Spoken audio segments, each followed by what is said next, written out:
Começou a gravação de novo. Então, como eu ia dizendo, né, essa expressão de pessoas com necessidades especiais e com relação a vários direitos humanos, né, direitos de diversos grupos, essas terminologias elas são sempre muito discutidas, rediscutidas, e elas mudam, né, na tentativa de não expressar na terminologia qualquer tipo de discriminação também. Né? Então, por exemplo, nós tratamos, né, na aula passada, as pessoas em situação de rua, né, já se falou em moradores de rua, né, população de rua, e agora também com relação às pessoas com necessidades especiais, e eu ia mencionando como que na legislação brasileira se utiliza, né, pessoa deficiente, né, e em espanhol, né, em vários países de língua castelhana, né, se utiliza a expressão incapacitados, que são expressões, como eu ia dizendo, são expressões que eu não gosto. Né? Como eu disse, a gente desenvolve, né, capacidades distintas, né?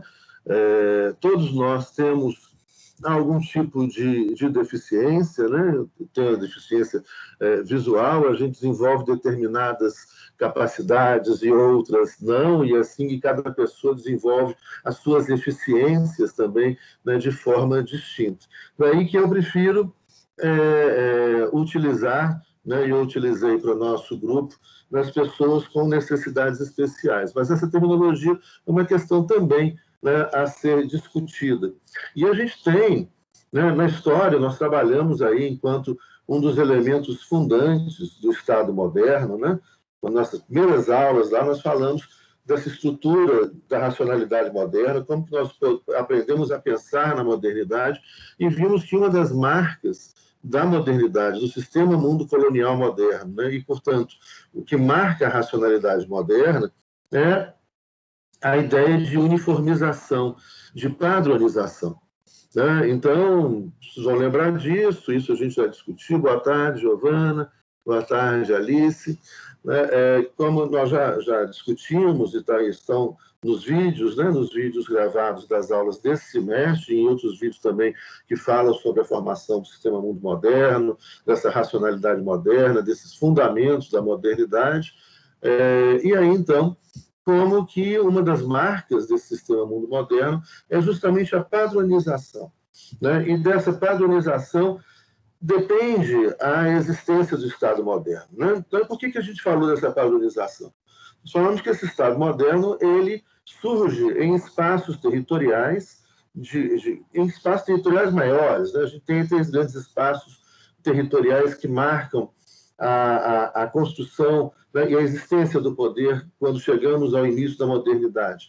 Né? O feudo, ali a crise do feudalismo, então o poder local, um espaço territorial menor, homogêneo, né? O espaço do reino, que é onde surge primeiramente o Estado moderno, um espaço, portanto, maior e de maior complexidade, onde há várias culturas, vários idiomas, às vezes várias religiões, em um espaço maior, né, do que esse espaço homogêneo do feudo, e o espaço dos impérios, que é o espaço macro, que é multilinguístico, multirreligioso, com uma diversidade muito grande. E esse Estado moderno surge exatamente nessa esfera intermediária, né, no espaço do reino. E depois alguns estados vão surgir em grandes espaços territoriais, em espaços imperiais, como o Brasil, a Rússia, a China, os Estados Unidos, o Canadá, né, a Argentina. Então, você tem estados com grande dimensão territorial, a China, né, e que, portanto, quanto maior a dimensão territorial, maior é a complexidade, maior é a diversidade étnica, a diversidade cultural. E esse Estado moderno, ele, para se viabilizar nesse espaço territorial de complexidades, ele precisa uniformizar a população. Então, é muito importante a gente ter isso em mente. Não existiria um Estado moderno, com um Estado centralizado, com um poder fortemente hierarquizado e fortemente centralizado, né? Não fosse a invenção da identidade nacional, a padronização de valores, de comportamentos, uma padronização ética e estética, né? Uma padronização a partir do fenótipo, da aparência física, do comportamento, né? Do uso, aí vai, de roupas, cabelos, tudo vai sendo padronizado, padronização do idioma, o idioma oficial, o idioma imposto para todo mundo tem que adotar a mesma religião, o mesmo comportamento, o mesmo valor, etc. Está aí, né, a origem de muitas das violências modernas, ou seja, de como que nós aprendemos a estranhar o diferente. Uma marca do sistema mundo moderno, uma marca da modernidade, que é justamente essa uniformização, essa padronização, onde, então, dentro da lógica moderna, o que é padronizado, o que é uniformizado é o bom. E o que foge do padrão, o que foge do uniformizado, né, é ruim. E aí, então, isso explica muito dos estranhamentos. Nós aprendemos, né, nós modernos, durante 500 anos, a gente aprendeu a ideia do padrão, a ideia da uniformização. As nossas escolas têm a função, isso vem mudando, né, recentemente, tanto no ensino fundamental, médio, até no ensino superior, mas isso também foi uma marca da educação moderna, né? Essa marca de padronizar valores, comportamentos, forma de andar, sentar, comer, né? Valores os mais variados e etc. Forma de vestir, de usar o cabelo, etc. Né? Barba, não barba, tinha a época do bigode, do cavanhaque, da barba, né? Quem usa barba é assim, assado, lá. Você tinha tudo isso, né? Que a gente vai vendo uma marca, né, das épocas vividas nessa grande era, né, moderna desses últimos 500 anos. E com isso, então, né, a gente aprendeu a estranhar o que é diferente. Né? E mais ainda, a gente aprendeu a agredir o que é diferente. Qualquer forma de diferença. Daí, então, vem, né, marcas fortes da modernidade, como o racismo, né? O estranhamento por causa da cor da pele, da cor dos olhos, da cor dos cabelos, o estranhamento por causa da forma como se veste, como se usa o cabelo, o estranhamento em relação àqueles que fogem do padrão. Né? Então, esse Estado moderno estabelece um padrão. Geralmente, esses Estados estabelecem, inclusive, um padrão de fenótipo. Né? Nós comentamos a formação da Espanha moderna, do Portugal moderno. Né? Ser espanhol, ser português, é não ser o outro diferente. Ou seja, ser espanhol é não ser o índio, com seu fenótipo, com sua aparência física, sua cor de pele, né, muito diversa também de região para região, né, é ter um determinado formato de olho, né, ser espanhol e não ser oriental, né, do Extremo Oriente, não ter o nariz do Oriente Próximo, do Oriente Médio, não ter a cor, né, das outras regiões do planeta. Então, essa identidade nacional se constrói sobre uma aparência, um fenótipo, sobre valores, sobre uma religião, sobre comportamento, sobre uma aparência física. E aí você começa, então, a padronizar tudo. Bom, isso explica, a partir daí, isso explica muito da violência moderna. Você imagina que são 500 anos de construção de uma racionalidade moderna, onde esse Estado moderno que precisa padronizar as pessoas, para que então essas pessoas padronizadas identifiquem o poder central do Estado, né? Em outras palavras, o que eu estou querendo dizer com isso? Né? Para que, imagina a formação da Espanha moderna, que foi o exemplo que a gente utilizou. Essa Espanha moderna tinha catalães, bascos, galegos, tinha cristãos, muçulmanos, judeus, antes dessa formação da Espanha moderna.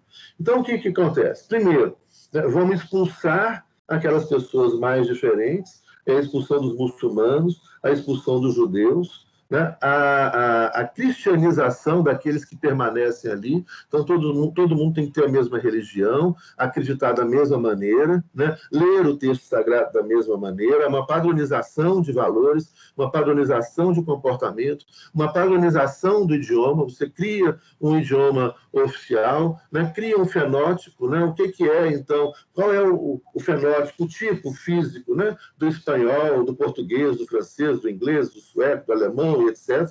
E as pessoas começam a brigar por causa disso. Né? A estranhar aquele que não fala o seu idioma, a estranhar aquele que tem um olho diferente, o nariz diferente, a boca diferente, o cabelo diferente, a cor da pele diferente, a cor do cabelo diferente. E muita gente foi morta por causa disso. E muita gente ainda é morta por causa disso. Como fruto, então, de toda essa violência moderna, padronizadora, né, você tem, obviamente, uma padronização dos corpos.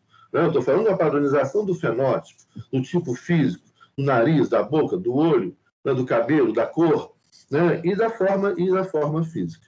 Olha, esses estranhamentos, né, isso não é novidade, a gente vai buscar isso em outras culturas, em culturas, inclusive, na antiguidade, né? E a enorme violência que também ocorria desde a antiguidade a pessoas, né, com necessidades especiais, ou portadores de necessidades especiais, ou chamadas de deficientes, ou incapacitadas. Né? E por isso que eu não gosto dessa expressão. Né? Na Grécia Antiga, né, se nascesse, e não só na Grécia Antiga, você tem várias outras culturas, né, que também, se nascesse alguma criança com algum tipo de, entre aspas, né, deficiência, né, ou pior, uma outra expressão que também já foi utilizada, né, deformação ou deformidade, essas crianças eram eliminadas, essas pessoas eram fortemente excluídas da sociedade, discriminadas. Né? E diga, então, muito mais numa sociedade moderna, obviamente você tem são milhares de culturas, milhares de civilizações, milhares de formas de lidar, né, com a diversidade, com a diferença diferente, mas o que tem de novidade agora no nosso mundo é que, a partir de 1492, a gente tem construção de um sistema mundo moderno. É o primeiro sistema mundo. E, portanto, essa ideia de padronização de valores, de comportamento, né, de costumes, né, essa padronização ela ganha uma escala que é uma escala planetária.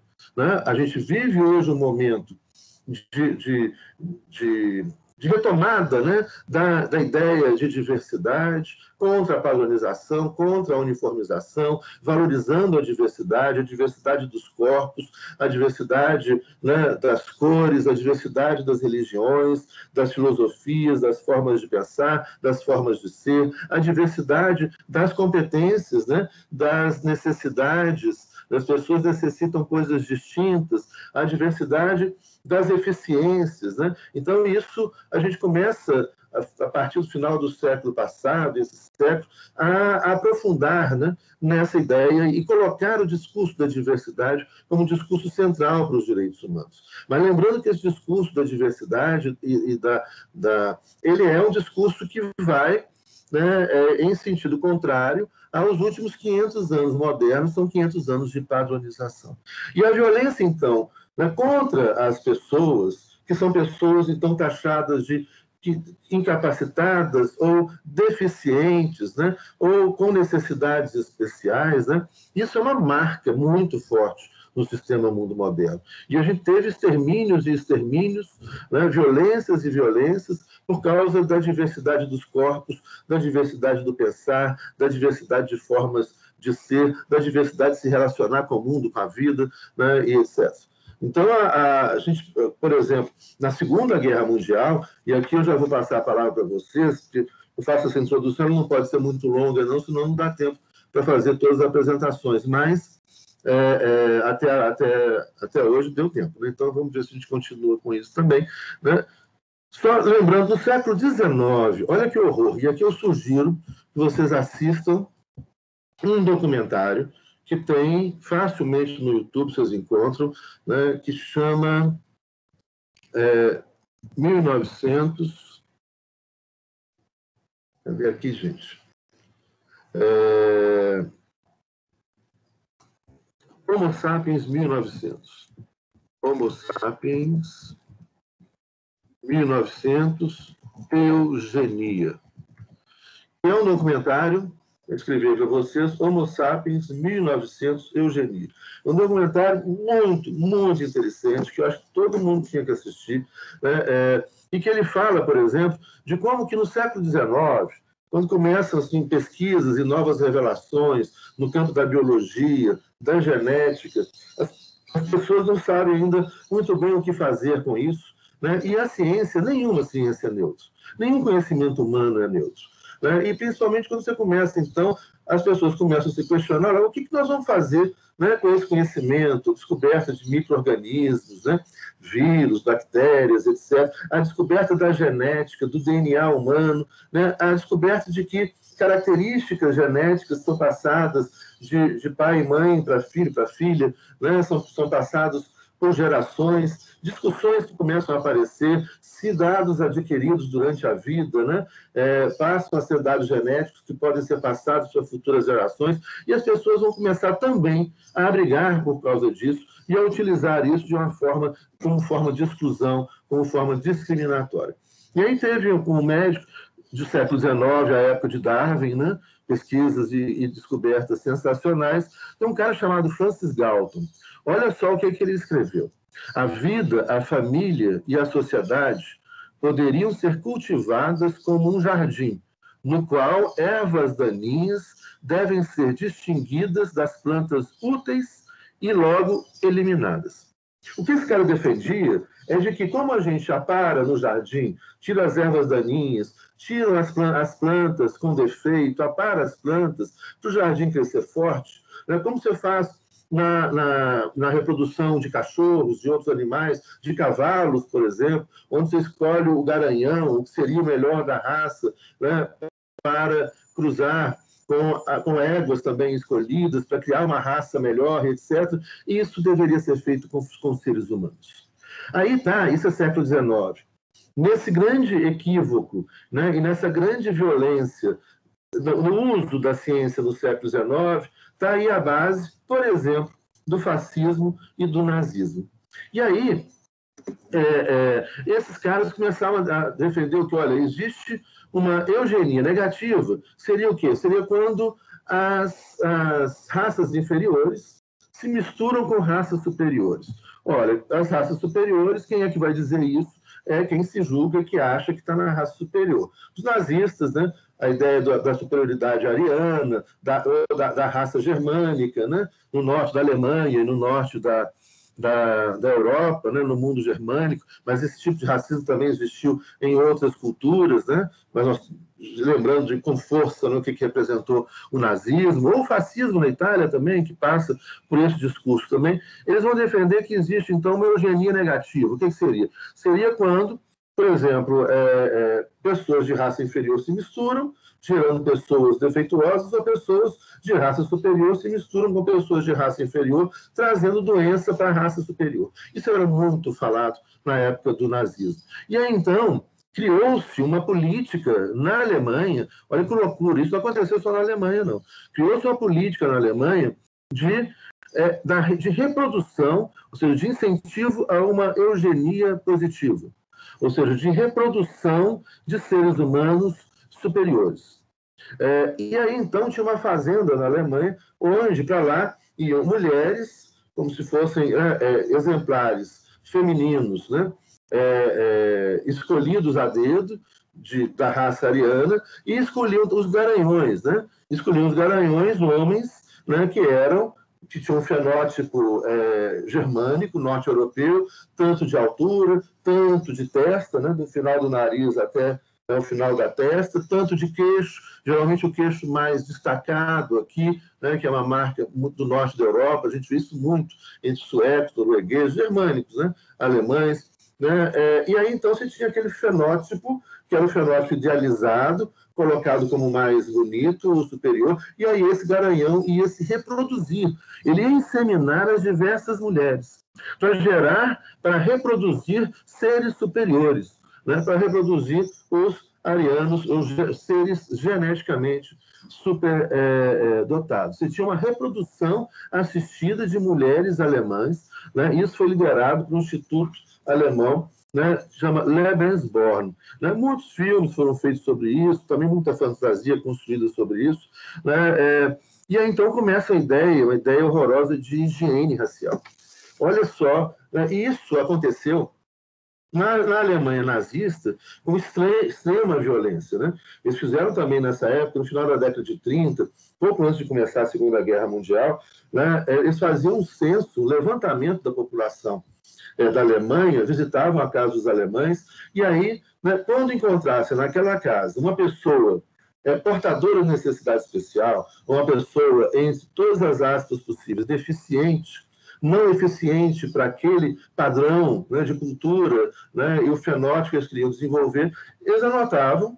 Depois, essa família era visitada e aquela pessoa, aquele ente da família, né, o pai, a mãe, o filho, a filha, o tio, a avó, né, que tivesse, ela era o Estado alemão pegava essa pessoa e matava essa pessoa, né, e incinerava depois essas pessoas. Milhares e milhares de alemães foram mortos dessa maneira.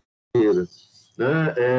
Então, você tinha essas políticas, entre todas essas políticas, entre aspas, eugênicas, ou de eugenia, ou de eugenia positiva, melhoramento racial, foram políticas desenvolvidas em vários outros estados, em vários outros regimes políticos e em vários outros sistemas econômicos. Né? Então, se a gente pode dizer, e aí é uma coisa importante, gente, vocês tomarem nota, porque é uma confusão hoje em dia, as coisas, esse conhecimento está muito rasteiro, as pessoas vão embolando tudo propositalmente, muita ignorância nas redes sociais, então a gente tem que... você tem dois grandes sistemas econômicos, né, que vão ser experimentados no século XX e pensados, né, anteriormente. Um deles começa anteriormente, que é o sistema capitalista, né, e o sistema socialista, a economia capitalista e a economia socialista. Essa economia capitalista tem um monte de modelos, né? O capitalismo social, o capitalismo conservador, o capitalismo liberal, e dentro de cada um tem vários modelos. E a economia socialista também experimentou modelos distintos. E essas duas economias, tanto o capitalismo como o socialismo, conviveram com sistemas políticos diferentes. Então, tanto o capitalismo como o socialismo conviveram com a ditadura, com o totalitarismo, com a democracia, né? Com a democracia representativa. Né? Então, veja, uma coisa são os sistemas econômicos, e os sistemas econômicos a gente vai ter a experiência desses sistemas econômicos e até a influência sobre esses sistemas econômicos de regimes políticos distintos. Então, você vai ter um capitalismo na ditadura, Brasil, 64, Chile, Argentina, né, e várias outras ditaduras capitalistas pelo mundo afora. Você vai ter o socialismo na ditadura também, existiram ditaduras, né, socialistas na Ásia, na África, etc. Ou como você vai ter o capitalismo com o liberalismo não nasceu democrático, né? Lembrando isso também. Então, inclusive, você tem sistemas constitucionais democráticos e sistemas constitucionais não democráticos. Tá? Então, eu estou só lembrando isso para a gente falar da complexidade dessas discussões, para a gente não estar indo reproduzindo bobagem aí, à torta e à direita, falando um monte de bobagem, passando por bobo. Né? Se bem que ultimamente está chique, né, falar ignorância, mas não queiram fazer esse tipo de chiqueza, não, que é muito, eu acho, nossa, isso é horroroso. E é muito ruim, né? A gente é bom conhecer, estudar e etc. Então, você teve na Suécia, por exemplo, a social-democracia, um sistema social-democrata, que é muito bonito, que garante direitos sociais, etc. Até a década de 1970, se tinha política de eugenia. A política de eugenia na Suécia consistia, o Estado fazia censos periódicos, né? Visitava as famílias e verificava se tinha alguma pessoa com algum tipo de, entre todas as aspas, deficiência física ou mental. E se tivesse, o Estado, então, pagava para essa família, não se reproduziu, pagava para essa família esterilizar-se e, aí, então, né, dava uma pensão vitalícia. Não, o Estado não fez como na Alemanha, que matou, envenenou, perseguiu, humilhou, fez um monte de coisa. Não, mas fazia esse tipo de política, né, que é uma política de humilhação, né, uma política de subalternização. Né? No Estado liberal norte-americano também. Você teve testes com seres humanos vivos para a indústria farmacêutica nos Estados Unidos até a década de 1960. E as pessoas que eram testadas, e muitos morriam, você tinha uma pessoa que estava desenvolvendo uma doença. Essa doença ia levar à morte. Então, o que eles faziam? Davam um medicamento experimental para um grupo, davam placebo para outro grupo. Agora, por exemplo, com as vacinas, estão fazendo isso. Mas a vacina, antes você tem um teste, a vacina não vai matar ninguém. Então, já passou pelo teste, não vai matar quando você começa a experimentar em seres humanos. Mas você tem alguns seres humanos que você dá placebo, outros seres humanos você dá a vacina, para ver a reação, porque muitas vezes a reação passa pelo psicológico da pessoa, etc, etc. Só que nessa ocasião, você sabia, se não desse o medicamento, a pessoa ia morrer. E os laboratórios deixavam a pessoa morrer, né? Porque para testar, para ver o desenvolvimento da doença até o final. E testava medicamentos em outras pessoas. Bom, isso de formas escondidas, etc. Até hoje a gente também tem testes os mais variados em populações mais pobres, em populações da África. Tinham documentos até recentes mostrando isso. Então você tem, né, essa discriminação em relação ao outro, ao diferente, né, esse controle genético da população. O Ted Roosevelt, no início do século XX, presidente dos Estados Unidos, falava que era necessário esterilizar os maus norte-americanos. E os maus norte-americanos quem eram? Eram os não brancos, os não anglo-saxões, né? Eram aqueles que tinham na família alguém que já tivesse cometido algum crime, né? Eram os negros, né? Os afrodescendentes, asiáticos. Ou seja, você tinha então e eram as pessoas com todas as aspas possíveis, com a chamada, né, pela legislação brasileira, né, desse nome que eu não concordo com ele, de deficientes físicos. Então, a gente vive ainda um mundo fruto, né, fruto do estranhamento, fruto do preconceito, fruto da incompreensão, fruto da padronização, fruto da homogeneização e fruto desses princípios, né, que marcam o sistema mundo moderno, né? Essa ideia da lógica binária de subalternidade, que é uma segunda estrutura do pensamento moderno, que a gente aprendeu a pensar assim.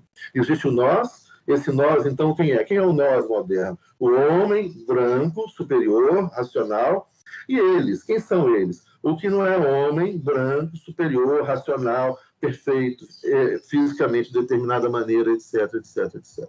Bom, a gente pode, vamos voltar a esse debate, né, discutir muito ainda com relação à aparência física, né, ao fenótipo, a estereótipos criados, a concursos ridículos que ainda existem, por incrível que pareça, por exemplo, como concurso de Miss Universo, a mulher mais bonita do mundo. Olha que coisa mais ridícula. A mulher mais bonita do mundo, ela tem que ter tanto de cintura, tanto de quadril, tanto de busto, ou seja, ela tem tanto de altura, 1,70 m de altura, ela acho que 1,67 m. Essa mulher perfeita, ela é o fenótipo norte-europeu, é o fenótipo germânico. Então você cria um padrão. Olha só que loucura, você cria um padrão universal de beleza. E olha só o que isso não faz com 99% da população. Porque 99% da população, que por mais que malhe, que faça cirurgia, que pinte o cabelo, que faça cirurgia plástica, etc., não vai se enquadrar nunca ao fenótipo, ao padrão inventado hoje pela indústria de cosméticos, pela indústria da beleza e assim por diante. E isso só serve para reforçar, né, a subalternização do outro, daquele que foge do padrão, ou para estabelecer padrões que são hoje cada vez mais inalcançáveis. Por quê? Porque você nega a diversidade, a imensa diversidade de corpos, de eficiências, de capacidades, né? Imensa diversidade das formas de ser, de pensar e assim por diante. Bom, feita essa introdução, falei demais, desculpem, eu passo a palavra, então, para a primeira a apresentar hoje, que é a Alice Medina e Silva. Vamos lá, Alice.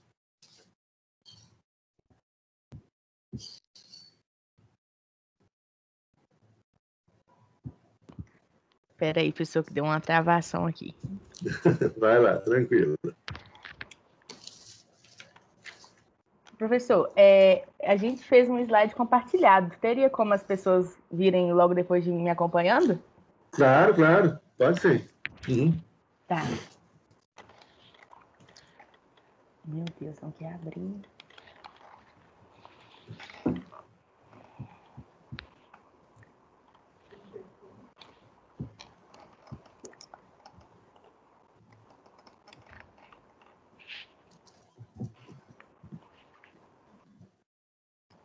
Tá dando para ver a tela já? Tá. Uhum. Aí, na ordem de apresentação, a Eduarda vem primeiro, depois vem o Gleice, depois que sou eu. Então, meio sim, que... Sim. Então, primeiro, a Eduarda? Isso. Deixa eu anotar aqui para... Depois sou eu. Eduarda, Alice e Gleison. Gleison? Cadê o Gleison? Isso, professor, eu aqui. Ah, tá. Porque você não estava naquela lista de presença inicial, né? Você botou. Então, Isso, tá, entendi. Joia. Falou. Vamos lá, gente. Pode ir. Boa tarde, professor. Então, Boa vamos. tarde. Quando a gente observa a pessoa com algum tipo de deficiência, seja ela de origem física, intelectual, visual ou auditiva, a gente sempre observa fortes dificuldades dessa pessoa devido ao grande preconceito e à falta de acessibilidade que ela tem no mundo atual. Mas isso a gente pode perceber que não é um fato só da atualidade, mas baseado em todo um processo histórico. Então, na Grécia Antiga, por exemplo, o Platão ele trata na República sobre o planejamento das cidades gregas e ele vai indicar que as pessoas nascidas com algum tipo de deficiência, elas deveriam ser eliminadas, mortas ou abandonadas porque elas não apresentariam nenhuma utilidade para aquela sociedade. Então, fato semelhante também acontecia antigamente em inúmeras tribos indígenas, que elas acreditavam que as crianças que tinham alguma deficiência, elas eram possuidoras de espíritos malignos, e na Idade Média também, as pessoas encaravam o nascimento da pessoa com deficiência como um castigo divino, e aqueles que não eram mortos eram tratados em quase todos os casos de forma desumana, com desprezo, vivendo acorrentados, sujeitos a agressões físicas e aos maus tratos. Então, eu vou fazer uma associação com o universalismo europeu a respeito da situação do deficiente no Brasil. Então, o Brasil ele foi um dos alvos da colonização europeia. Sendo assim, é importante que a gente reconheça que esses costumes de tratamento da pessoa com deficiência, ele faz parte de toda uma formação da identidade cultural brasileira. Então, os mecanismos de exclusão, o tratamento com inferioridade em relação a essas pessoas e a relação de oportunismo foram sendo construídos culturalmente no Brasil, embasado em toda essa história europeia. Então, nesse processo de colonização, ocorreu o que a gente conhece como universalismo dos direitos humanos, que foram implementados aos nativos americanos um conjunto de ensinamentos culturais e comportamentais, que prevalecem muito até os dias atuais. Então, os conceitos de colonidade do ser, lógica binária de subalternidade, colonidade do saber, são muito importantes serem tratados. Então, a colonidade do ser, ela vai demonstrar como as pessoas se sentem subalternas a um modelo de colonização posterior, ou seja, mesmo após a libertação física do Brasil em relação a Portugal, os indivíduos que não estão dentro desses padrões físicos determinados, como, por exemplo, as pessoas com deficiência, muitas vezes eles se sentem inferiores, não se sentem capazes o suficiente, assim como as outras pessoas se enxergam assim também. Um exemplo disso é que, por exemplo, uma pessoa com deficiência pode acreditar não ter a mesma capacidade para assumir um posto de chefia como um colega que está fisicamente ou psicologicamente dentro dos padrões. Então, já a colonialidade do saber, ela se encaixa também nisso, porque os conhecimentos produzidos por essas potências mundiais em todas as áreas, sejam elas direito, a filosofia ou a medicina, foram colocados como hegemônicas e muitas também prevalecem até hoje. Então, sendo assim, mesmo após o desenvolvimento da razão, desenvolvimento das áreas da medicina, mostrando que o conhecimento inicial de que a pessoa com deficiência era sinônimo de doença, mas isso não é verdade, não é sinônimo de debilidade, ou que são pessoas possuidoras de maus espíritos, mas isso ainda permanece na mente de muitas pessoas. E então, esse universalismo histórico é definidor até hoje de uma série de princípios dos nossos direitos humanos. Então, também temos o conceito da lógica binária de subalternidade. E esse conceito, ele é responsável por segregar ainda mais essas pessoas, porque ele diferencia essas pessoas entre nós e eles. Não é uma forma de reforçar um pluralismo, de que todos somos diferentes, mas que merecemos ser tratados com os mesmo respeito e o mesmo direito. Mas divide a população entre as pessoas dentro dos padrões, as pessoas normais, digamos assim, e as pessoas com deficiência. Então, dificulta ainda mais a aceitação pela sociedade. Então, mas com o tempo, foram surgindo instituições especializadas no tratamento dessas pessoas. Mais antigamente ainda, as pessoas que tinham a deficiência, a trajetória de vida delas era praticamente toda definida pelas suas famílias, porque elas tinham uma falta imensa de inclusão social e liberdade de expressão. Então, mais no início do século XX, assim como o Gleison vai falar a respeito da filosofia, o outro, a alteridade, passou a receber um novo olhar, passou a receber maior importância. Então, a partir daí, a sociedade brasileira começou a desenvolver em prol de uma sociedade mais equilibrada, de uma sociedade mais tolerante com os diversos tipos de deficiência. Então, o conceito de indivisibilidade dos direitos humanos está muito associado nesse quesito, porque para as pessoas com deficiência exercerem em plenitude todos os seus direitos, sejam realmente incluídas na sociedade, é preciso que tanto os seus direitos sociais, como políticos, quanto econômicos, estejam garantidos. Então, a Constituição atual e a aplicabilidade dos direitos humanos a essas pessoas está muito associada com o processo de decolonialidade, que é o processo de libertação, vamos dizer assim, de ideais dos europeus. Então, onde a construção de um novo indivíduo social capaz de tratar o deficiente com um olhar de amor, um olhar de respeito, um olhar de aceitação. Entretanto, ainda hoje, há muitas expressões que remetem a esse preconceito, que são tanto as expressões portador de necessidades especiais, quanto pessoa portadora de deficiência. Por quê? Porque o termo portador, ele vai remeter a doenças. Não seria mais recomendado, porque, como eu já disse, deficiência não é sinônimo de doença. E também, quando você fala que a pessoa é portadora de uma necessidade especial, de certa forma, você está mostrando que ela precisa de um auxílio especial porque ela está com uma necessidade. Então, também remete a um preconceito. Então, a forma correta de ser utilizada é pessoa com deficiência. Então, a gente vive na atualidade no Estado democrático, né? Que tem tanto preceitos liberais, como preceitos republicanos, como os preceitos socialistas. Então, é formado por a mescla desses preceitos. E o nosso preceito social, ele vai defender que a igualdade é a maior virtude da sociedade. Então, assim, tem que lutar pelo bem-estar de todos os cidadãos, inclusive eles. Entretanto, como um exemplo que eu vou trazer, a gente percebe que isso não ocorre muito na atualidade. Um exemplo é que 6,5 milhões de brasileiros enfrentam problemas com analfabetismo, com falta de acesso a conhecimento em braille, estruturas precárias de locomoção, tudo e muitas vezes dificuldades de serem contratados nos empregos, porque muitas pessoas acabam burlando esse sistema, muitas empresas, para não precisar contratá-los, porque acreditam que vai ser, de certa forma, um prejuízo para a empresa. Então, a igualdade jurídica atual, ela vai defender tanto, ela assegura a igualdade formal, ou seja, que as pessoas com deficiência sejam tratadas da mesma maneira que a pessoa sem deficiência. Entretanto, como eu já disse, isso não ocorre muito na prática. Porque as políticas que combatem a violência, elas focam praticamente somente na violência subjetiva. Entretanto, como eu já disse, o que deve ser combatido é o que está enraizado, que está estruturado, que são os preconceitos em relação a essas pessoas. Então, para melhor entender isso, é necessário que sejam combatidos a violência objetiva.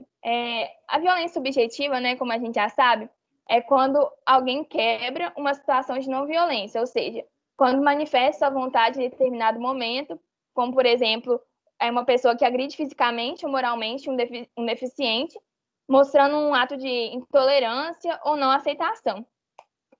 Já a violência objetiva, ela também é conhecida, né, como simbólica ou violência estrutural, ou seja, e ela indica aquilo que está enraizado na mente dos indivíduos, aquilo que não é um fato atual, mas que é uma crença daquela pessoa que já foi trazida de muito tempo.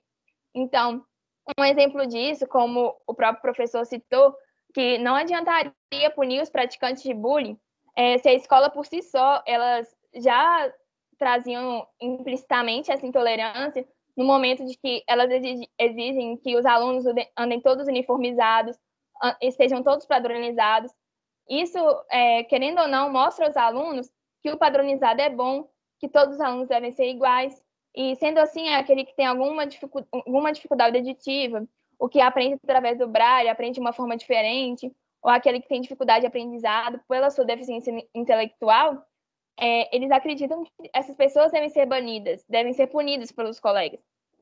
Então, um outro exemplo muito importante é a inadequação das ruas em prol da locomoção dessas pessoas, porque existem muitos passeios esburacados, rampas inadequadas, travessias sem sinalizações para nenhum tipo de deficiência, o que já traz um perigo para essas pessoas andarem sozinhas, se locomoverem sozinhas pelas ruas. Então, isso já configura uma série de violências estruturais, porque o espaço social, isso mostra que o espaço social está adequado apenas às maiorias. Então, demonstra, até mesmo de forma inconsciente, que essas minorias, não, de certa forma, não têm tanta importância para a sociedade, não é um alvo de respeito social e não deve ser um alvo de melhorias sociais. Então, mais uma vez, ocorre a rotulação desses como incapazes e vulneráveis, e isso que precisa ser vencido. Agora é a vez do Gleice. Então, boa tarde para todo mundo, boa tarde, professor, boa tarde, colegas. A Eduarda tem uma perspectiva mais histórica, trazendo um pouco para a realidade, eu vou fazer diferente. Só um segundo, Gladys, só um segundo. Só comentar e agradecer a apresentação da Eduarda, uma excelente apresentação, e colocar essa expressão, eu já falando que eu não gosto da expressão deficiente, né? Hoje eles estão elegendo de novo, era uma expressão que veio, foi e agora voltou, né? Mas ela é uma nomeação que me incomoda, né? Você colocou aí muito bem a questão da crítica a pessoas com necessidades especiais ou incapacitados, né? Ser deficiente não é ser ineficiente, mas há um déficit de eficiência, né, que está presente aí, e eu não gosto dessa expressão, embora seja expressão, né, utilizada pela legislação, e como você apresentou muito bem, né, é a expressão que hoje foi escolhida pela legislação no Brasil. Mas é uma discussão muito interessante, e eu só queria fazer esse comentário aí, né, explicar o porquê que eu não gosto dessa expressão, né, porque é um rótulo, você reduz a pessoa a um rótulo de um déficit de eficiência, né? Ou você tem um ineficiente, aquela pessoa com um déficit de eficiência, né? Uma pessoa e a pessoas eficientes, né? Então normais, né? Então a referência a uma normalidade, etc. Você não pode rotular uma pessoa com isso. Né? Isso assim, é a minha posição, né? Eu falei lá na minha fala inicial que a legislação utiliza essa expressão, né? Então está corretíssimo, Eduardo, muito obrigado, excelente apresentação, e o Gleison pode continuar então aí. Obrigado, viu, gente? Então, eu vou trazer uma perspectiva mais filosófica a partir da questão da alteridade e no reconhecimento do outro, principalmente na questão da pessoa com deficiência, mas vale ressaltar que esse discurso também vale para todas as minorias, porque a gente fica muito na questão social aceita, no que foi o historicamente privilegiado de vários grupos, e a gente não percebe o outro, o diferente. Na questão do nosso grupo, seria a pessoa com deficiência ou necessidade especial. Então, partindo da premissa do solipsismo cartesiano, a gente percebe uma individualização humana no desenvolvimento das ideias e dos pensamentos. A gente percebe como Descartes coloca a pessoa como suficiente para desenvolver todo um pensar novo, fundamentando as ideias nos próprios pensamentos. Então, assim, ele constrói uma realidade subjetiva onde não tem espaço para o outro num coletivo. É ele pautando com seus ideais, seus valores, criando uma visão totalmente axiológica. Então, até a premissa do penso, logo existo, não deixa espaço para a existência do outro. E essa questão fica muito mais maculada quando envolve minorias, ou, no nosso caso, as pessoas com deficiência ou com necessidades especiais. Segundo a ONU, as pessoas com deficiência possuem menos acesso à educação, assistência médica, a oportunidades de trabalho e participação em suas comunidades. E 80% das pessoas nessa categoria são residentes em países em desenvolvimento. Ou seja, esse fator só coloca ainda mais como que a assessoria estatal para a reversão desses fatores está em déficit. É muito problemática essa questão, porque, estando em países desenvolvidos, a gente não consegue perceber muita assessoria e muito apoio às pessoas que possuem essas necessidades. Agora, partindo para um pouco mais da questão da realidade desse outro com necessidades especiais, a gente percebe que só o custo de vida aumenta em cerca de 1/3 da renda média da pessoa. E a conclusão, mesmo da escola primária, já é um desafio.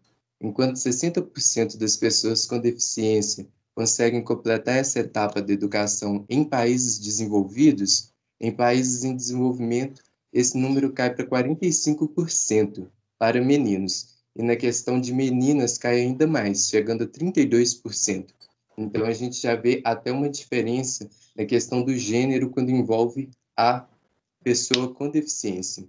Agora, na questão da saúde, mais de 50% das pessoas nessa categoria não têm condições financeiras para arcar com esses custos. E é muito problemático porque são as pessoas que mais necessitam desse tipo de, por mais que seja necessário para todas as pessoas com necessidades especiais ou deficientes necessitam ainda mais desse amparo. E 50% das pessoas nessa categoria não conseguem pagar. E ainda tem a questão do transporte, de se locomover para chegar no local da saúde básica. Então, fica muito complicado. E, além disso, 30% de meninos e meninas de rua possuem algum tipo de deficiência, sendo que 90% das crianças com deficiência dentro de países subdesenvolvidos ou em desenvolvimento não frequentam escolas. Então, cai também numa questão social do desenvolvimento social dessas crianças, porque a sociologia aponta as escolas como o segundo grande ciclo do período de socialização das pessoas. Então, como que fica a questão do reconhecimento, da inclusão social e de já ser inserido na sociedade? Isso deixa toda a realidade muito restrita a apenas as pessoas que possuem a condição especial ou a deficiência, ou as pessoas familiares e as pessoas que são próximas a essa outra pessoa. Então, falta um reconhecimento mais concreto da sociedade, dos governantes públicos, no reconhecimento e amparo mais efetivo, visando reverter esses números que são problemáticos na realidade brasileira. Então, para que a sociedade se desenvolva de uma forma mais inclusiva, não apenas no âmbito das pessoas com deficiência, mas de todas as minorias que estão sendo apresentadas nos outros trabalhos também, a gente precisa de uma sociedade que enxergue esse outro com deficiência, que tenha uma questão de alteridade mais coletiva, amparando todas as diferenças e reconhecendo todos os outros que existem nessa sociedade, e não apenas a realidade daquelas pessoas que são historicamente privilegiadas, principalmente na questão brasileira. Então, a gente percebe que não deve ter esse afastamento, e sim uma aproximação do outro com deficiência e daquele que é historicamente privilegiado. E também na questão política, precisa de um amparo mais efetivo, uma inclusão, uma socialização mais próxima, mais concreta, para buscar a reversão desses números no cenário brasileiro. Então, saindo muito da questão solipsista que o Descartes colocou como o ser humano individual, pensando por si só na sua realidade, que é subjetiva, e passando para uma questão mais sartriana, reconhecendo o outro, todos os outros que a sociedade apresenta, buscando se reconhecer a partir disso como desigual e tentando colocar uma igualdade de todos. E é isso, eu acho. Muito bem, muito obrigado, Gleison. Também muito boa a apresentação. Né? E uma coisa interessante, quando a gente fala da padronização, né, do Estado moderno, a padronização de tudo, né? A padronização de móveis, objetos, a padronização da cidade. Há determinadas características da pessoa. Né? Quer dizer, na verdade, o que a gente pode talvez falar de uma deficiência da cidade em incluir todas as pessoas. Né? E não... Eu fico incomodado, eu fico pensando assim, porque toda vez que eu vou trabalhar esse tema, eu não gosto dessas expressões. Né? Mas, enfim. Excelente, Gleison. Parabéns. E agora é a Alice, não é isso? Isso. Os meus colegas trataram a questão histórica, né, como eram tratadas pessoas com necessidades especiais, e o Gleison tratou uma questão mais filosófica. Eu vou tratar sobre como os direitos e as garantias e como as pessoas com deficiência são tratadas mais atualmente, hoje no Brasil. A nossa Constituição Federal ela já prevê, de certa forma, uma garantia dos direitos fundamentais, né, seja qualquer pessoa. No artigo 5, incluindo essas pessoas com deficiência. Todos são iguais perante a lei, sem distinção de qualquer natureza, garantindo aos seus brasileiros e aos estrangeiros residentes do país a inviolabilidade do direito à vida, à liberdade, à igualdade, à segurança e à propriedade. Só que, como podemos ver que a questão da pessoa com deficiência ela é levada, cerceada de preconceitos desde muito tempo, para uma maior seguridade e efetividade dos direitos dessas pessoas, foi criado um Estatuto da Pessoa com Deficiência. O que eu coloquei aí no slide seria o título 2 do capítulo 1, artigo 17, que diz que serão punidos na forma de lei todos os atentados e violências contra a integridade física e psicológica da pessoa com deficiência, sobretudo mulheres e crianças, respeitando-se sua singularidade, individualidade e direito inalienável de escolha sobre o uso de seu corpo e vida em pesquisas, investigações, procedimentos, tratamentos médicos ou científicos. O decorrer desse estatuto trata questões dos demais direitos das pessoas com deficiência, questão de saúde, habitação, educação, trabalho, assistência social, cultura, esporte, turismo, lazer e transporte. Esse estatuto sai mais da lógica de benefícios e vai mais para a garantia do direito dessas pessoas com deficiência. Agora, além do Estatuto da Pessoa com Deficiência, eu vou mais agora para a área dos benefícios. Áreas de proteção ao deficiente, que nós temos hoje aplicadas no nosso país. As 3 que eu decidi selecionar foi a APAI, a ENABLE e o Projeto Brasil Inclusão 2020. A APAI é uma sigla que significa Associação de Pais e Amigos dos Excepcionais. Ela foi criada por uma mulher americana chamada Beatriz Benz, que veio para o Brasil. Ela tinha uma mãe que era portadora de síndrome de Down e ela motivou pais, médicos e amigos de pessoas excepcionais a fazer uma assembleia e criar um grupo. Aí foi feito isso num prédio de uma organização chamada Pestalozzi, e nessa assembleia foi decidido ceder um espaço desse prédio para poder fazer uma escola que atendesse pessoas excepcionais. E aí a APAI ficou responsável, de certa forma, por essas questões, que é a educação do deficiente mental em escolas regulares, inclusivas, e escolas públicas especiais para aqueles que precisam de períodos mais intensos e contínuos. Aí nós temos também a ENABLE, que é a Organização das Nações Unidas para Pessoas com Deficiência. Foi em 1981 que foi declarado o Ano Oficial da Pessoa com Deficiência, e da ENABLE veio o Plano Nacional dos Direitos das Pessoas com Deficiência e o programa Viver Sem Limite. Esse programa foi implantado e a cartilha dele trata diversas coisas sobre as questões e as necessidades dessas pessoas com deficiência. Ele trata questões de acesso à educação, inclusão social, acessibilidade e acesso à saúde. Na educação, eles tratam questões como sala de recursos multifuncionais, escola acessível, transporte escolar acessível, programa Caminho da Escola, Pronatec, acessibilidade na educação superior, educação bilíngue, BPC da escola. O que seria o BPC? Benefício de prestação continuada na escola. E quanto à inclusão social, seria o BPC no trabalho, residências inclusivas, centro de referência para pessoas com deficiência. Quanto à acessibilidade, seria Centro Tecnológico de Cães Guias, Programa Nacional de Inovação e Tecnologia Assistiva, Centro Nacional de Referência em Tecnologia Assistiva, crédito facilitado para aquisição de produtos de tecnologia assistiva. E quanto à saúde, a identificação de intervenção precoce de deficiências, diretrizes terapêuticas, centro especializado de reabilitação, transporte para acesso à saúde, oficinas ortopédicas e ampliação de ofertas de órteses, próteses e meios auxiliares de locomoção. Atenção, e por último, atenção odontológica às pessoas com deficiência. Claro que, de certa forma, essa cartilha trata o que deveria ser, né? Não quer dizer que ela esteja sendo sancionada e implementada 100% com os recursos que o Brasil oferece para as pessoas com deficiência, mas, querendo ou não, é um documento que está lá, que previa a implementação dos mesmos. Inclusive, tem por mais que seja ineficiente, né? Tem a questão de prótese pelo SUS, entre várias outras questões que, de certa forma, auxiliam as pessoas com deficiência. E o Projeto Brasil Inclusão 2020 é um projeto que foi criado pelo Ministério da Mulher, da Família e dos Direitos Humanos, que via com o intuito de criar uma plataforma de cadastro único para essas pessoas com deficiência, tomar medidas no campo de empregabilidade, entre outras ações que beneficiam essa população. Uma dessas ações, que é bem específica, é a implementação da avaliação biopsicossocial, ao invés da avaliação biomédica.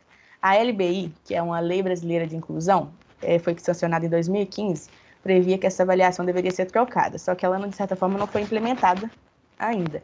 Então, esse projeto vinha com essa troca, né, desse modelo biomédico para esse modelo biopsicossocial. Por quê? A justificativa é que a avaliação biomédica se tem uma visão reducionista e fragmentada de uma deficiência. Agora, a biopsicossocial, ela privilegia uma visão sistêmica, em que a restrição da participação social é a principal característica definidora da deficiência, ou seja, ela deixaria de ser uma análise só que leve em condição um organismo ou algo, e seria olhado mais questões para poder analisar se a pessoa pode ser considerada uma pessoa com deficiência ou não. Acabou. Essas são as que têm professores deficientes. O que o professor falou, eu não ia falar isso não, né? Mas o que o professor falou sobre a questão do termo deficiente, realmente, né? Porque a gente tenta desmistificar esse preconceito que nós temos anteriormente, mas deficiente basicamente fala que é uma pessoa com falta de eficiência, déficit em alguma coisa, alguma área. E aí a gente está tentando tratar que eles não são assim e o termo usado é. Então, isso é uma coisa complicada. Aí a APAE usa pessoas excepcionais, né? Seria uma forma de dizer ou algo do tipo. Aí, tem outra coisa, pessoal, calma. Agora, ótimo, não, é isso, Alice, pode falar, excelente. Aí, agora foi tratado várias formas de preconceito deficiente, aí eu peguei um que é atual, que pouca gente analisa isso, né? Porque às vezes a gente não analisa o que passa com o outro, que se chama creepface. O que é o creepface? É quando um ator interpreta um personagem com deficiência e ele não tem essa deficiência. Um exemplo que a gente pode dar é no filme Como Eu Era Antes de Você, que é atuado por esse cara, que eu não vou lembrar o nome mais. Meu Deus, qual é o nome dessa novela? Isso é o Tony Ramos ali, não é? Isso é Laços de Família. Calma. Lembrei, Viver a Vida. E na Aline Moraes, onde tem a Viver a Vida, e ela não é uma portadora, ela não é uma deficiente. A crítica é feita que, quando isso não é feito por atores que possuem deficiência, é que diminui a oferta de trabalho, né, desses atores. Então, a vida na arte para eles são mais difíceis do que as normalmente, porque os atores que não possuem deficiência estão tomando, de certa forma, o lugar dos mesmos. E também aumenta a possibilidade de estereótipos desses deficientes, né, por não serem eles que estão fazendo o papel e, de certa forma, quem está narrando são só pessoas que não possuem esse tipo de deficiência. Aí um exemplo contraste que eu quero trazer é que na televisão brasileira teve o caso de uma pessoa deficiente que fez o papel de deficiente na novela, que foi esse Flávio Silvino, que está do lado do Tony Ramos, que é da novela Laços de Família. Outra característica também que foi crítica no filme Como Eu Era Antes de Você é a narratória, porque, eu vou falar um spoiler, não me xinguem, ele acaba cometendo eutanásia por ter sofrido o acidente. Aí a narratória dá como se uma pessoa deficiente não pudesse viver, ou a questão dele desistir, e não traz uma perspectiva positiva para os deficientes. Aí é isso, acabou, agora acabou. Obrigada. Excelente, Alice, muito bom. E eu estou pensando aqui, toda nomeação, ela é limitadora, né? Porque a gente fica pensando, qualquer nome que você... Os nomes encobrem. Tem um texto muito bonito do Alain Badiou, que é um filósofo, psicanalista, esse livro é um livro pequenininho que chama Laporte de Montjuïc, que ele fala sobre o carregar o nome judeu. E ele trabalha essa questão dessas nomeações. O fulano é católico, o fulano é judeu, o fulano é muçulmano, o fulano é deficiente, o fulano é aquilo. Essas nomeações, elas sempre reduzem muito a humanidade das pessoas, né? Ela reduz a pessoa, o nome próprio, ele fala dos nomes próprios, né? Essas nomeações, o fulano é comunista, pum, você botou um monte de gente ali, todo mundo é comunista. O fulano é deficiente, pum, o fulano é evangélico, é cristão, é católico, é judeu, é muçulmano, e assim.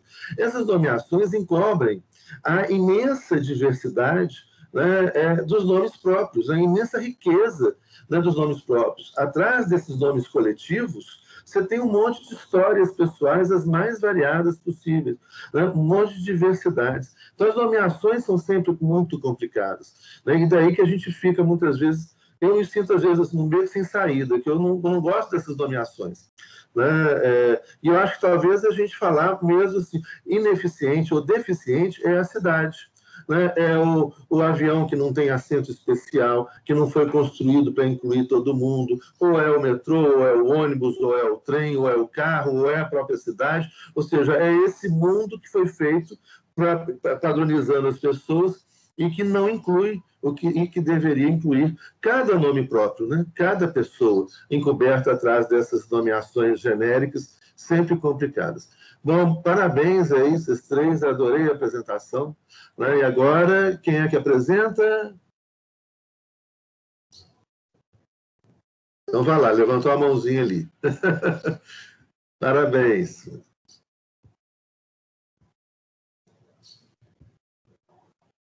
Boa tarde, professor. Está me ouvindo? Bem baixinho. Se puder falar um pouco mais alto aí, Vitor. Tudo bom? Boa tarde. Está me ouvindo agora melhor? Tô. Eu aumento. Pode. Então, como eu não participei desse último trabalho que eles apresentaram, eu talvez ficaria algumas coisas repetitivas. Sem problema não, a gente aprende repetindo também. Vamos lá. Então, vou tentar falar um pouquinho disso também. Primeiro eu vou falar sobre alguns desafios para a inclusão social dessas pessoas com necessidades especiais. A primeira barreira, que eu acho que o principal entrave para essas pessoas está no mercado de trabalho, pois é onde elas encontram menos maioria da discriminação, né? E pouca falta de oportunidade. Alguns dados mostram isso com muita clareza, que são o do IBGE de 2017, foi o que eu achei mais recente. Ele afirma que 24% dos brasileiros apresentam algum tipo de deficiência, só que apenas 1% destes estão empregados. Apesar da Constituição tentar assegurar esses direitos a essas pessoas, na prática isso não vem sendo muito eficaz, né? Por isso que tem a necessidade de uma isonomia material com mais políticas públicas para poder diminuir essa desigualdade e tentar assegurar, porque, como esses dados já mostraram, é muito grande. Tipo, 1% dessas pessoas, só desses 24% estarem empregados, é uma coisa muito grande. O Estatuto do Deficiente também tenta classificar as deficiências e assegurar esses direitos, mas, como eu já disse, também não tem muita eficácia. Em relação ao acesso à educação, que também, de certa forma, é uma barreira para essas pessoas, primeiramente, a educação é um direito básico, né? Então, o Estatuto da Pessoa com Deficiência prevê no artigo 27 que a educação como direito de todos, dever do Estado e da família, com a colaboração da sociedade, visando ao pleno desenvolvimento da pessoa, seu preparo para o exercício da cidadania e sua qualificação para o trabalho. Porém, na prática, muitas instituições ainda recusam a matrícula desses alunos ou não fornecem a estrutura devida para esses, né? Está muito claro, muitas escolas a gente não vê essa estrutura, né? Até escolas particulares. Por isso, não basta a instituição só aceitar o aluno, ela também tem que ter essa estrutura.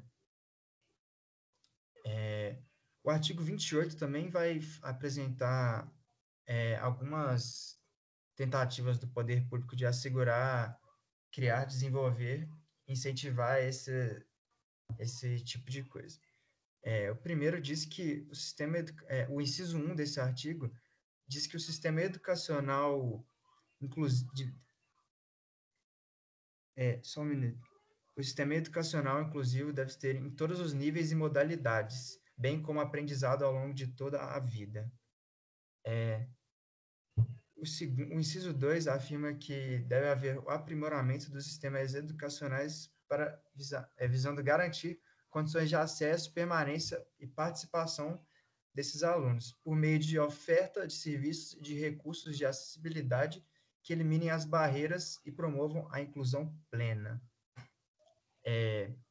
Além disso, no 3 afirma que tem que haver um projeto pedagógico que institucionalize o atendimento educacional especializado, assim como os demais serviços e adaptações razoáveis, para atender às características dos estudantes com deficiência e garantir seu acesso pleno ao currículo em condições de igualdade. Além disso, oferta de educação bilíngue também em Libras como a primeira língua, e na modalidade escrita da língua portuguesa como segunda língua, em escolas e classes bilíngues e em escolas inclusivas. Além disso, a adoção de medidas individualizadas e coletivas em ambientes que maximizem o desenvolvimento acadêmico e social dos estudantes com essas necessidades, né? Aqui está escrito com deficiência, mas como o senhor já disse, eu também concordo, não é um termo que deveria ser correto para mim. Pesquisas voltadas também para o desenvolvimento de novos métodos e técnicas pedagógicas de materiais didáticos, de equipamentos e de recursos de tecnologia assistiva. Dentre esses, tem vários outros, professor. Alguns ficam repetitivos também, por exemplo, o inciso 7 reitera a oferta de ensino das Libras e do sistema de Braille e de recursos de tecnologia assistiva.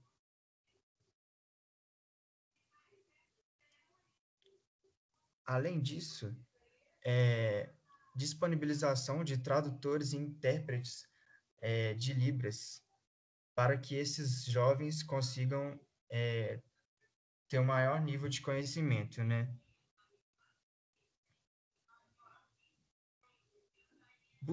Para buscar efetividade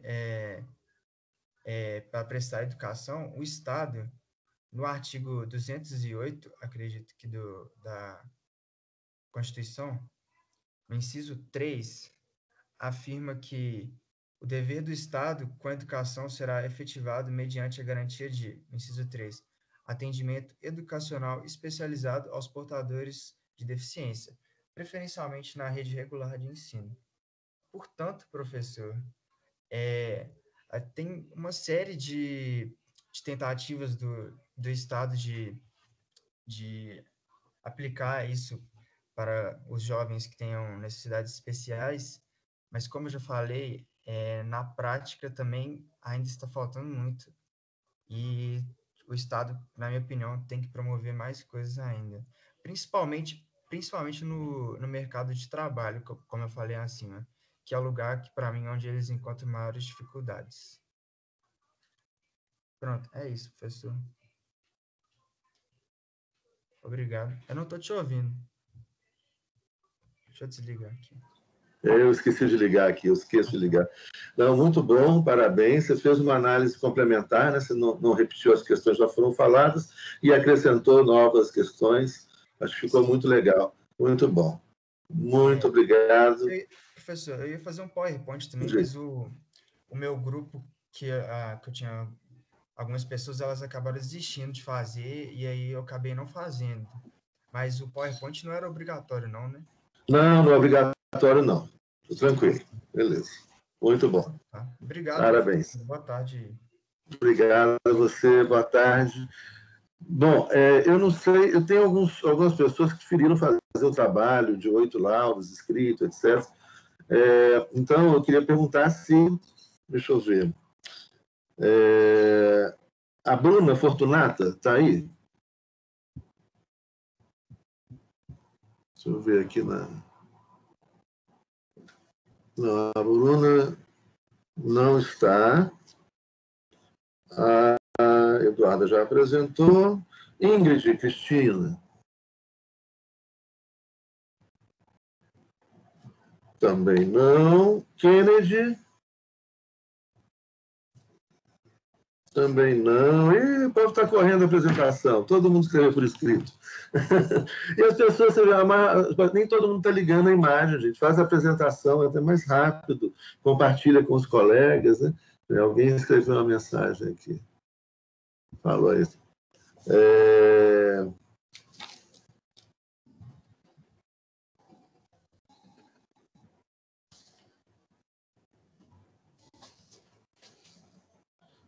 Deixa eu ver. Marco Polo Almeida.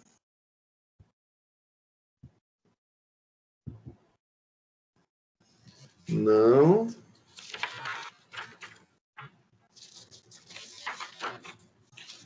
Rafael Saltarelli. Também não. Ah, que triste, gente. Então tá. Então hoje a maior parte da apresentação foi minha. Né? Mas, gente, deixa eu apresentar, não. É bom vocês ficam. Compartilha com os colegas a pesquisa que vocês fizeram e tudo. Mas, mais uma vez aqui, né, repetindo a orientação da coordenação, da direção da universidade, é que o aluno não é obrigado a ligar o vídeo. Então, e aí eu fiz uma consulta, a coordenação com relação a essa apresentação. Né?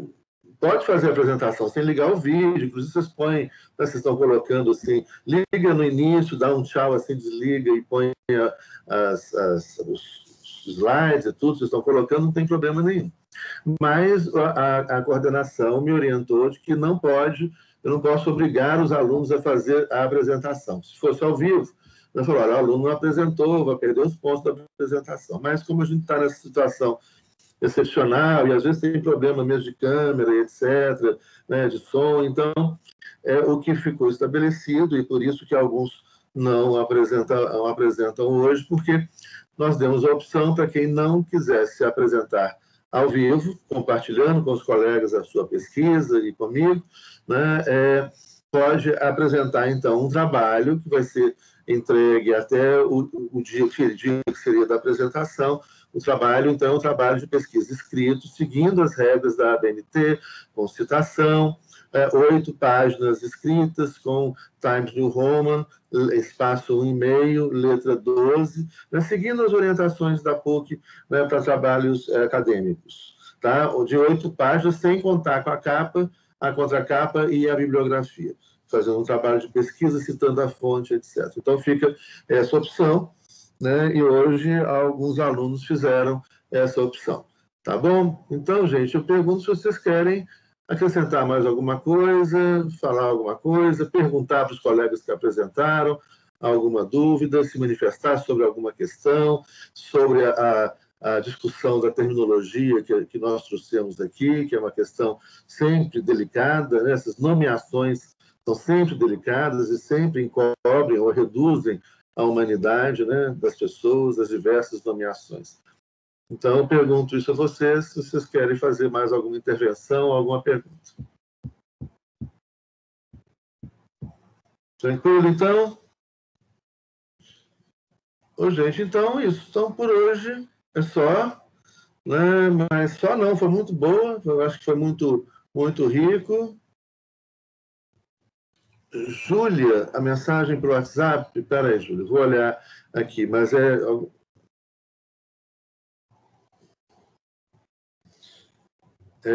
mas depois eu olho aqui e te... Depois eu olho aqui, Júlia, e te respondo, tá bom? Tá aqui. Tem alguma coisa que você queira falar aqui agora comigo? Tranquilo? Então, ótimo. Acho que foi muito rica, foi uma contribuição interessante dos que apresentaram. Então, nos encontramos.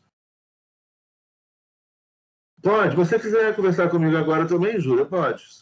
Mas eu vou olhar. É porque às vezes não aparece, eu não localizei aqui, porque eu não tenho o telefone de vocês, né?